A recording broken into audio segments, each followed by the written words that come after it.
I thought my wife was out celebrating a friend's birthday, but her car was parked behind an empty office building. And 20 minutes later, her location popped up behind a hotel's employee entrance. I wasn't supposed to be there. But what I saw when the door opened destroyed my entire marriage in seconds. I never thought I'd end up telling my story here.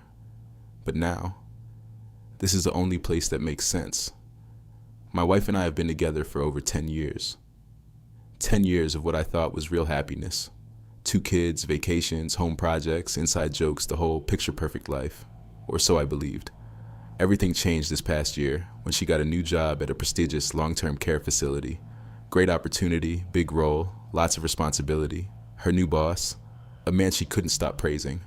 Family-oriented, successful, really believes in my potential. Her words, not mine. A few months in, something felt off. Her schedule got unpredictable. Late events, co-worker drinks, networking dinners. Nothing crazy at first, but slowly, my gut started screaming that something wasn't right. One night she told me she'd be home in an hour. That hour turned into 3. Her phone died. Location stuck on the side of a busy road. Voicemail every time I called. I genuinely thought she was in an accident. When she finally called back, she brushed it off. No charger in my coworker's car. Never happened before. Never even close. But I swallowed it. Then came the new workout obsession. The longer bathroom routine. The sudden interest in implants. My wife is already stunning. None of this was ever on her mind before. Still, I stayed quiet. One day, she invited her boss and coworkers after a morning race. This was my chance to meet this amazing guy.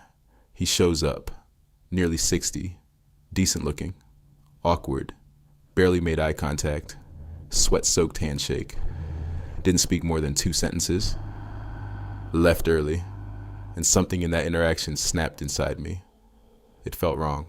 Later that same evening, she said she was going out with a friend to celebrate a birthday.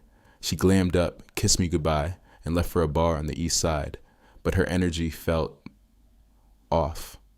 A couple hours in, something pushed me to check her location, not to snoop, to calm my anxiety.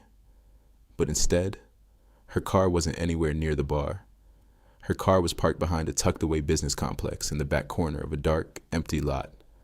No bars, no restaurants, nothing but offices, including her boss's building in the next block. My hands started shaking. 20 minutes later, her location suddenly moved. Not home, not the bar, not the main entrance, not the lobby. The employee entrance behind the building. The one only staff uses. At this point, my chest was burning. I drove there. Parked. Waited. I told myself I was overreacting. That she'd walk out with her birthday friend. I wished for that more than anything. After 15 brutal minutes, the employee door opened, and my wife walked out. Not alone. Her boss followed right behind her, and the scene in front of me killed every last piece of doubt. She had her heels in her hand, meaning she wasn't wearing them inside. Her hair was messy in a way I'd never seen after a birthday drink. His jacket was draped over her shoulders. His hand rested around her waist like they'd done it 100 times. Her purse, the exact one she took for her girls' night, was in his hand earlier. Then it got worse. Right as they reached her car, my phone buzzed. A text from her. Leaving the bar now. Love you.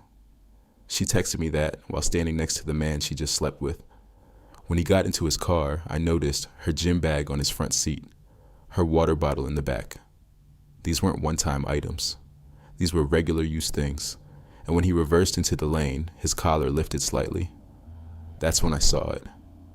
Fresh nail scratches on his neck. At the same time, my wife adjusted her hair, and her wrist showed red pressure marks, like someone had grabbed her tightly. It wasn't suspicion anymore. It wasn't intuition. It was the truth, burning right in front of me. Later that night, I confronted her, and she finally broke. Tears. Excuses. Half-truths. Then full truth. I didn't sleep a second. Not because of heartbreak, but because everything I believed about my marriage was a lie, when the sun came up, she was still in the guest room. No calls, no excuses, no pretending left. Just silence. Around noon, she finally came out. She looked at me like she wanted to restart the conversation from zero, like the night before it could be rewritten if we both just acted normal again. But I didn't move. I set her phone across the table, and I said one thing. Don't explain. Just leave. For a second, she didn't process it. Then reality caught up. She tried to speak, but nothing came out clean anymore. No version of the story could survive what I saw. Her voice broke halfway through a sentence, and for the first time, she realized I wasn't arguing anymore. I was done. Over the next few days, everything unraveled quietly. Not dramatically. Worse than that. Legally. Her late work nights started getting questioned at her job after I sent the timeline to HR, anonymously with timestamps and receipts I had. Her boss stopped showing up to work for a week. Then permanently. No scandal. No announcement. Just silence and absence. The kind that follows people who thought they were untouchable. Friends stopped asking questions once they saw I wasn't responding anymore. There was no big confrontation left to have, just fallout. A week later, she came by one last time. No makeup, no confidence, no story left to sell. She asked if there was anything we could still fix. I looked at her for a long time. Not angry anymore, just empty. Then I said, "You didn't lose me that night. You lost me every time you thought I wouldn't find out." She nodded like she understood, but it was too late for understanding to matter. When she left, she didn't look back, and I didn't watch her go, because by then, the life I thought I'd already ended long before she walked out the door.